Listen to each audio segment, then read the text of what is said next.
Hello. So in today's lessons, we're going to delve into a particular type of investments that are stocks. And this may sound a little fundamental, but bear with us. We're going to really dissect what a stock is and why it could be good for you. So Jason, let's talk about from the basics. What is a stock? All right. So a stock is basically a fractional ownership of a company. And you can see here I got a little pie chart. Just a simple example, if you were to own Microsoft, this little teeny slice here, and it's actually even smaller than that, if you own 100 shares of Microsoft, you would own a small percentage of Microsoft.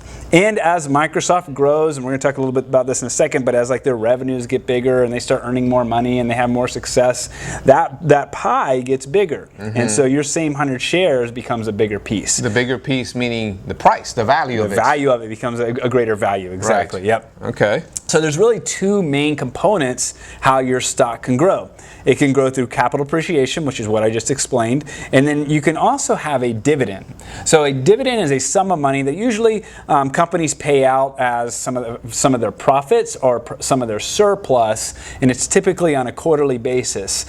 They pay that out to the investor. Mm-hmm. And so we give an example here at the bottom to kind of have how to figure out the dividend yield. But let's say, for example, XYZ stock pays $1 per share. Okay, so every share, if you owned 100 shares, you would get $100 a year in dividends. Mm-hmm. Okay, so but if let's say the price was at $50 a share, if you take the dollar and divide that by 50, you can figure out the yield. And so the yield would kind of be like what some people say is the interest rate, right? And so that example would pay a dividend yield of 2%. Right. So you could potentially have the growth of the stock, the price appreciation, right, and also earn the dividend yield. Got it. And sometimes people actually take that dividend and they reinvest it back into the company too to buy some more shares. To buy some more shares to allow it to grow even more. Now, not all companies pay dividends. That is correct. Yeah, not all companies do pay dividends. A famous company like Berkshire Hathaway never paid a dividend. Right. And sometimes if you don't pay dividends, maybe the capital appreciation grows at a faster rate. Right. So, but a lot of times people think of dividends as if you continuously pay a dividend. And what's really important if you're getting deep into kind of the analysis of stocks, they never lower their dividend because a lot of times companies will continuously raise their dividend a little bit every year, and that shows financial stability of the company. So that's your two main components. You got capital appreciation and you got dividends, and think about it as you're owning a small piece of that pie of that stock. So how is that, related or impacted investors over time? Yeah, so if you see here on this next chart, it looks at different decades over the years, and so sometimes the stock price can appreciate, which is the capital appreciation, and that can be the kind of the major influencer of the returns, and sometimes it can be the dividends. I mean, you see in the 1950s, it was both. I mean, you had 13.6% capital appreciation during that decade, and you had 5.1% of the dividends that were paid out during that time. So an example in that one, if I had a share that was worth $100, okay, in the beginning period. So those $100, according to this, went up to $113.60. Right, that's the capital appreciation. Yeah, every single year. It would compound it over that right, time I'm period. just using 1 year. Yeah. So it would have gone up to $113.60. Right. The value of the share, I could turn around and sell it for that much. That's right.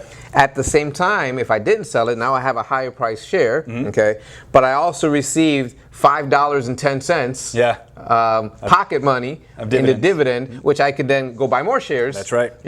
I'd buy it at a higher price, but I'd buy more shares to hopefully keep the cycle perpetuating and do compounding interest, which you talked about in a previous video. That's right. Yeah. Okay. Exactly. Okay. So, that was a really strong year, really strong decade. But if you see here in the 2000s, a lot of people call that the lost decade. Right.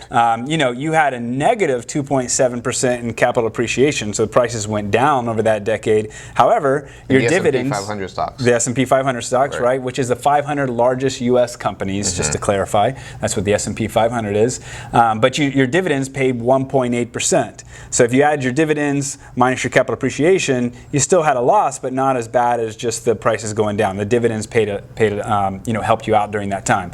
But if you look at kind of the 60-year period, almost 70-year period of all the decades, and the average of all the decades, about 7 7.8% comes from capital appreciation, and 3.4% comes from your dividends. So they both play factors in building your portfolio and growing your money over time. And this is probably the number that they use if I was to say, the average return for the S&P 500 over, this time period, okay, was 11.2%. That takes into account both the capital appreciation and the dividends. Right, which here at the bottom you'll see total return equals capital appreciation plus your dividends. Okay. So what, you hear these things, the Dow Jones Industrial Average went up, and the Dow Jones is only 30 stocks, so we like using the S&P, which is 500, a little bit more representative of the economy. But what moves these stocks up and down? Because, you hear people say, well, I only invest in stocks that I know.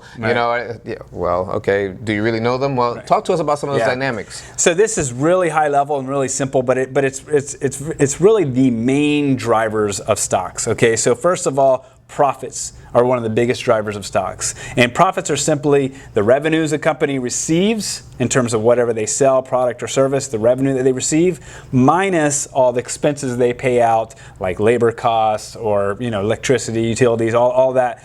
Revenues minus expenses equal profits. Which would be on a personal side, my net income. That's right, that's right. So if your profits are going up over time, then most likely over time the stock price is also increasing and that company is growing too. So that is one of the biggest drivers of stocks. And the opposite could happen. If they start to lose profits or even have a loss, that could typically cause the stock price to go down. So that's one of the biggest drivers. The other thing is sector influences and trends. What does that mean? So let's use an example. Bank stocks. Going into the 2008 kind of financial crisis, going into that, banks were doing really well. Right. And so if you owned a bank stock during that time, and a lot of people did, those banks did really well. They were doing a lot of mortgages. Before 2008. Before 2008. Right. At the same time, when 2008 came along, those bank stocks fell a lot. You could have like the best bank stock in 2008, and it most likely went down, because that sector was taking a big hit. Right.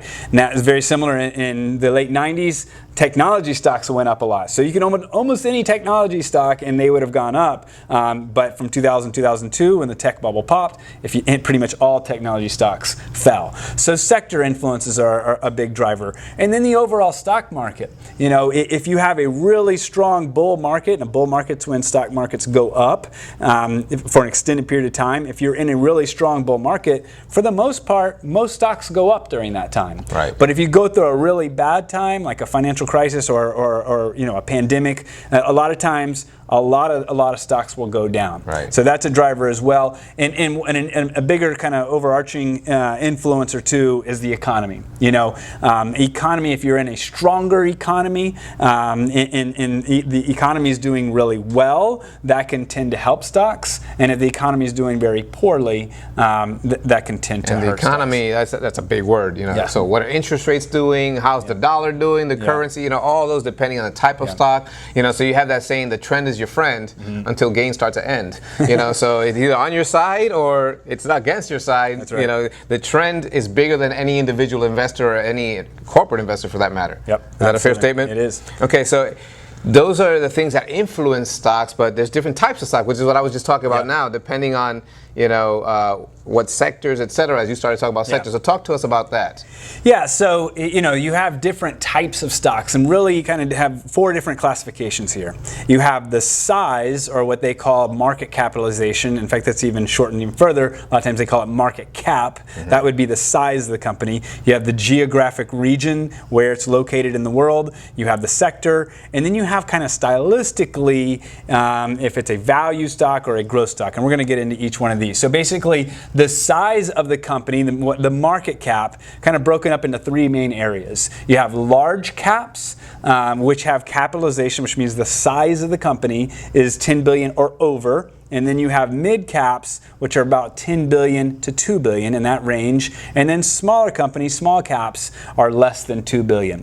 And so we're going to do another lesson on diversification. But the reason you need to know about all these different types of stocks is because sometimes large caps do better than small caps, and vice versa. That's right. And what's an example of a large cap versus a small cap? Yeah, so a large cap would be like an Apple or a Microsoft, some of those common names and some of the small caps you're not going to really even hear of. You know, I mean, and we live in Orlando, but Tupperware would be like a small cap stock. You know, right. And so small cap doesn't mean it's the grocery store on the corner necessarily. Right. I mean, Tupperware is still an international global company. That's right. But it's under these financial metrics. That's right. Mm-hmm. Okay. All right, so geographic region is another type of classification of stocks. So you could have a U.S. stock where the company is headquartered in the U.S. Then there's really three main classifications. International stocks, which would be from developed international countries like Germany, Japan, England, France. So these companies are domiciled or in those areas, like Danone, which is the yogurt company. That would be to us a Danone.